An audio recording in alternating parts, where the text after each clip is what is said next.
Bismillahirrahmanirrahim.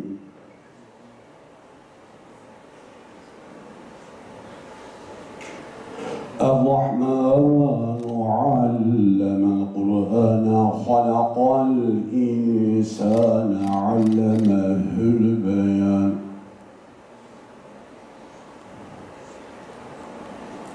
الشمس والقمر بحسبان والنجم والشجر يسجدان والسماء رفعها ووضع الميزان ألا تطغوا في الميزان. Peygamber Sevdalıları Vakfı'nın her sene artık parola haline getirdiği Kasım ayı Sahabe Ayı etkinliğine hepiniz hoş geldiniz, sefalar getirdiniz. Peygamber Sevdalıları Vakfı olarak her yıl bu etkinliklerin düzenlenmesinin bir amacı, bir gayesi var. Çünkü amaçsız ve gayesiz işler müminlere yaraşmaz. Bunun amacını anlayarak etkinliğe dahil olmayı Allah hepimize nasip etsin. Öncelikle sahabe Peygamber Aleyhisselatü Vesselam'ı anlama konusunda, ona tabi olmak konusunda bizim için en öncelikli kişiliklerdir. Yani Allah-u Teala dedi ki قُلْ اِنْ كُنْتُمْ تُحِبُّونَ اللّٰهَ فَاتَّبِعُونِ De ki eğer siz Allah'ı seviyorsanız bana tabi olun. Peygamber Aleyhisselam'a tabi olmak Allah'ı sevmenin öncelikli koşulu, öyle yaparsak da Allah'ın bizi sevmesinin sonucu. Peygamber Aleyhisselam'a nasıl tabi olunur? Biz Allah'ın Resulü Aleyhisselam'a nasıl tabi olmalıyız? Ne şekilde onun sünnetini algılamalıyız? Çünkü Kur'an bize ne yapmamız gerektiğini söyler. Peygamber Aleyhisselatü Vesselam bunu nasıl yapacağımızı öğretir. Sahabe de Peygamber Aleyhisselam'dan bu tabiyeti nasıl almamız gerektiğini bize öğretir. Bu güzel Resulü Yesrib yolunda hicret coşkusuyla aramalısın. Ayrılık anneden babadan yakan, ezelden geçere kavuşmalısın.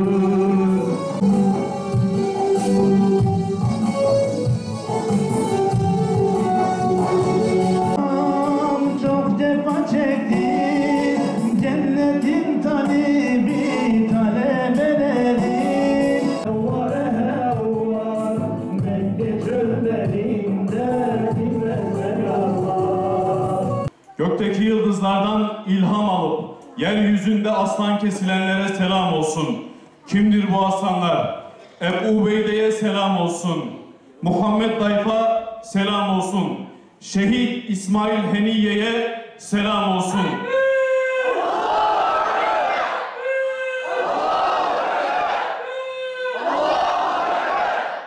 Şehit Yahya Sinvar'a selam olsun. Selam olsun yeryüzünün aslanlarına. Değerli Müslümanlar, bugün çok aziz bir topluluktan bahsedeceğiz. Alelade bir topluluk değil. Alemlerin Rabbi olan Allah'ın razı olduğu bir topluluk. Peygamber Aleyhisselatü Vesselam'ın kendilerini övmüş olduğu bir topluluk. Öyle bir topluluk ki değerli Müslümanlar, dünyadan ayrılırken karşı tarafta bulunan müşrik mızrağı batırmış, dünyadan ayrılırken Kabe'nin Rabbine andolsun ki ben kazandım diyen bir topluluk. Yine öyle bir topluluk ki insanlar onlara karşı ordu toplayınca, müşrikler onlara doğru gelince, ordularla geldiği zaman Kur'an'ın ifadesiyle fakşavhum, onlardan korkun denildiği zaman fezadahum imana, imanları artan bir topluluk. Bugün Said İbni Zeyd'i konuşacağız. Peygamber Aleyhisselatü Vesselam'ın gökteki yıldızlar gibidir dediği bir sahabeden bahsedeceğiz değerli Müslümanlar. Said İbn Zeyd kimdir? Aşere-i Mübeşşere'dendir. İman etmiş, iman edenlerin 12.'sidir değerli Müslümanlar. Bununla beraber Hazreti Ömer'in amcasının torunudur. Hazreti Ömer kendi bacısını, Fatıma'sını, kendi göz nurunu Said İbn Zeyd'e vermiştir. Hazreti Ömer'in yakından akrabasıdır kendisi. Değerli Müslümanlar, kitaplarımız Said İbn Zeyd'den bahsederken bize bir şey öğretir. İbn İshak'a bakın, İbn Hişam'a bakın. Hangi kitaba bakarsanız bakın, Said İbn Zeyd'i anlatırken önce babasından bahsederler. Babası kimdir? Zeyd İbni Amr'dır. Kendisi Hanif'tir. Cahiliyede bile bir an bile şirke bulaşmamıştır. Bir an bile putlara bir sefer de olsa kurban kesmemiştir değerli Müslümanlar. Öyle yiğit biridir. Peygamber Aleyhisselatü Vesselam daha dünyaya gelmemiş, daha nübüvvet verilmemiş. Bir arayışın içerisindeler. 4 kişi var ki şirke bulaşmamış o coğrafyada. Onlardan bir tanesi Varaka bin Nefel'dir. Onlardan bir tanesi Peygamber Aleyhisselatü Vesselam'ın dedesi Abdülmuttalip'tir. Onlardan bir tanesi değerli Müslümanlar Said İbn Zeyd'tir. Onlardan bir tanesi ise değerli Müslümanlar yine Peygamber Aleyhisselatü Vesselam'ın yanında bulunmuş. Eğer vahiy geldiği takdirde yanında yer alalım diyen Varaka bin Nefel'dir kendisi. Bu 4 şahıs kesinlikle şirke bulaşmamış. Ama biri var ki değerli Müslümanlar bunların içerisinde Ubeydullah bin Cahş var. Hüsnü hatime ile hayatını bitirememiş.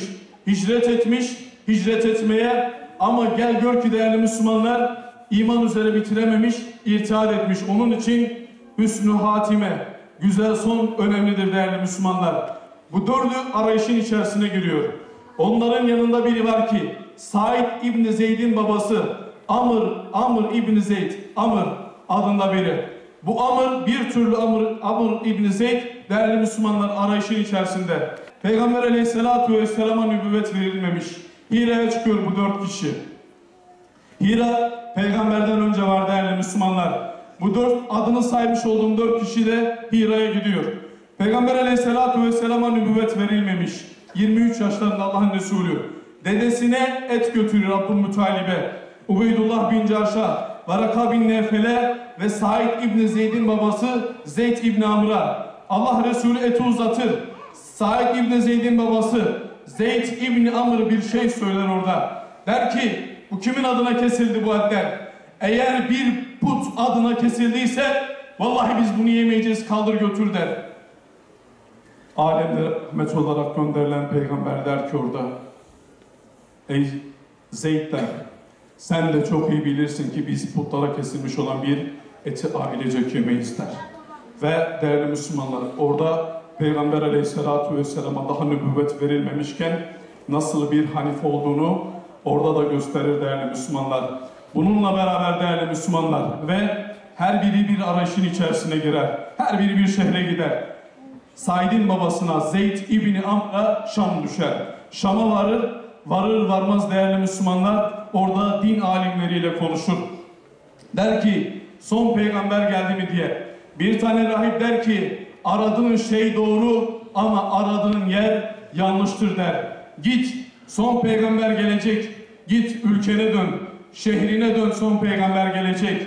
Son peygamber İbrahim'in, İsmail'in, Hacer'in memleketinde ortaya çıkacak.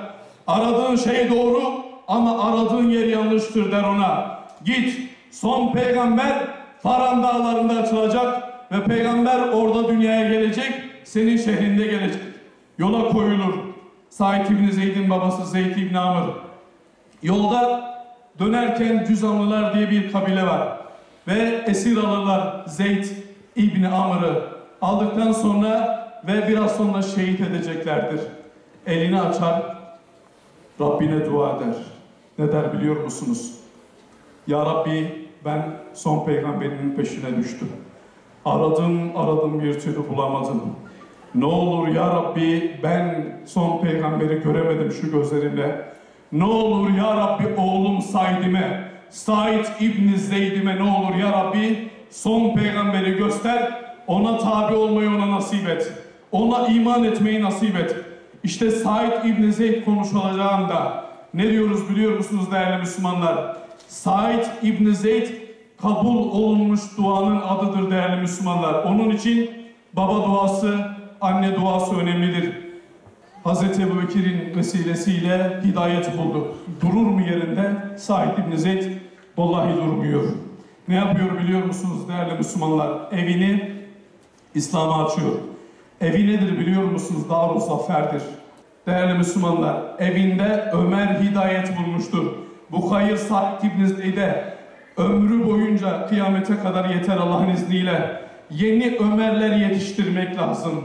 Yeni Ömerler bulmak lazım değerli Müslümanlar. Evimizi İslam'a açıyor muyuz? Kapımızı İslam'a açıyor muyuz? Evimizde ders var mı? Var. Bunu sormamız lazım. Evlerimizde ders işleniyor mu? Evlerimizde Kur'an dersi var mı? Evlerimizde en son kim hidayet buldu? Bunu kendimize sormak zorundayız. Evimiz Darul Zafer mi değil mi? Evimiz zafer evi mi yoksa mağlubiyetin evi mi? Evinde hidayet bulmamışsa bir mümin bir insan, vallahi orada mağlubiyetin kokusu gelir. Unutmayalım değerli Müslümanlar. O sebepten dolayı daveti artırmalı, evlerimizi açmalı. Ev Allah yolunda açıldığı sürece kıymetlidir.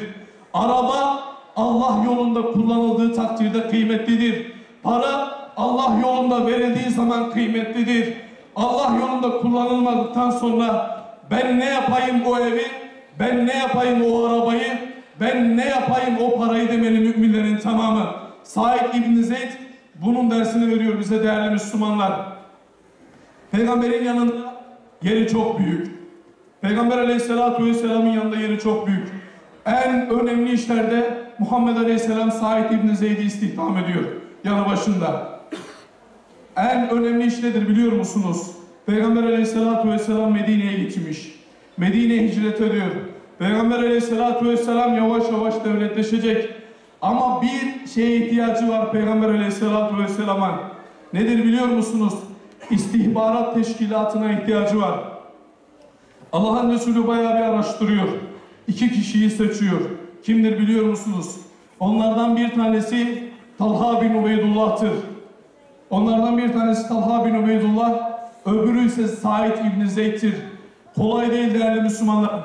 Müminleri için, İslam için, Bedir için, Uhud için, Hendek için ve büyük cihatlar için araştırma yapmak ve istihbaratın başında bulunmak kolay değil.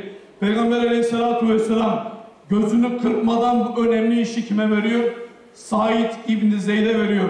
Zor iş değerli Müslümanlar. Zor iş. Niye zor iş biliyor musunuz?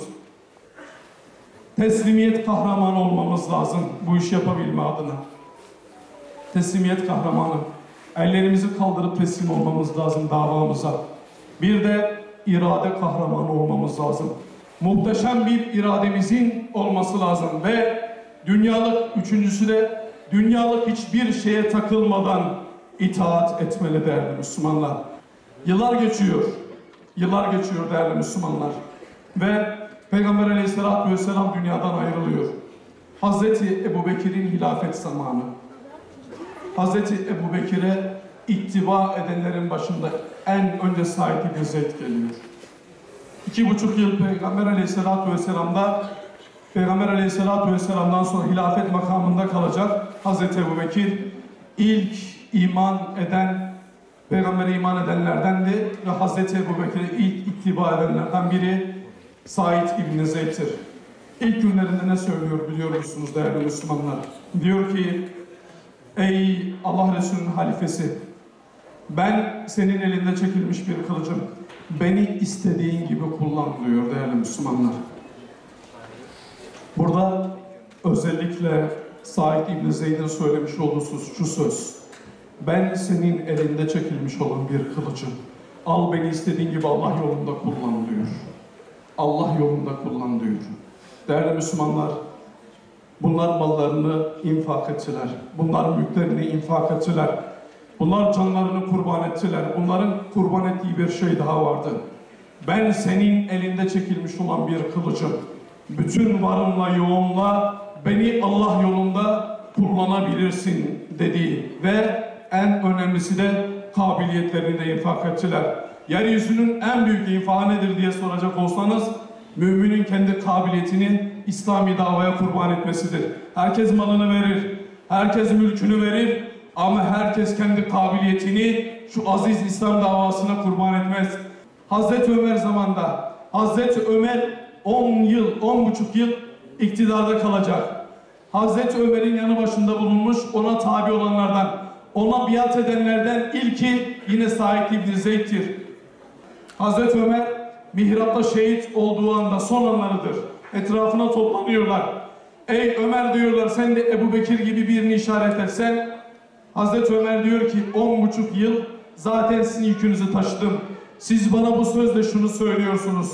Diyorsunuz ki öldükten sonra da yükümüzü taşı diyorsunuz. Vallahi ben bunu yapamam. Siz kendi aranızda karar verin. Diyorlar ki Said İbni Zeyd olmaz mı? Olmaz diyor. Diyorlar ki oğlum var Abdullah İbni Ömer. O olmaz mı? Olmaz diyor. Allah için ikisinden birini işaret et.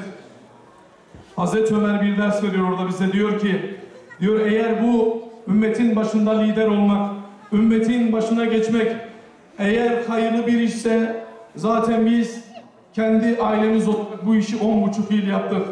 Eğer bu iş kötü bir işse vallahi bir evden bir kurban yeter diyor. Burada altı çizilmesi gereken bir mesele var. Said bu meseleyi duyuyor, Ömer adını söylememiş.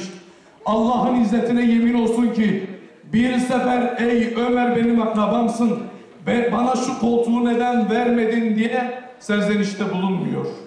Koltuk kavgası yok değerli Müslümanlar. Bunun derdi yok. Bunun için üzülmüyor. Bunun böyle bir tasası yok. Böyle bir derdi yok değerli Müslümanlar. Niye? Çünkü ümmetin başında lider olmak, ümmetin başında yönetici olmak zor iş olduğunu orada bize yine Said İbni Zeyd ve Hazreti Ömer öğretiyor bize değerli Müslümanlar. Bununla beraber Hazreti Ömer vefat ettikten sonra Hazreti Ömer'in vefatına en fazla ağlayanlardan bir tanesi kimdir? Said İbni Zeyd'tir. Geçiyor kenara hıçkıra hıçkıra ağlıyor. İnsanların dikkatini çekiyor. Diyor ki ey Said, Ömer akrabandır diye mi çok ağlıyorsun? Bu sebepten dolayı mı ağlıyorsun? Vallahi ben buna ağlamıyorum diyor. Billahi buna ağlamıyorum. Vallahi buna ağlamıyorum. Ben Ömer gitti, bu saatten sonra ümmetin ahvali nasıl olacak? Ben ona ağlıyorum. Vallahi Ömer'in gidişiyle öyle bir gedik açıldı ki İslam tarihinde, diyor ki vallahi bu saatten sonra ben o gediğin kapanacağına inanmıyorum diyor. Bakın kendisi feraset sahibidir. Üzerinden 1300-1400 yıl geçmiş. Ömer'den sonra Ömer gibi bir lider gelmedi. Oxford, Cambridge, Kaliforniya, birçok üniversite, Avrupa ülkesi bir Ömer yetiştiremedi. Said İbni Zeyd haklı mı? Yetişmedi.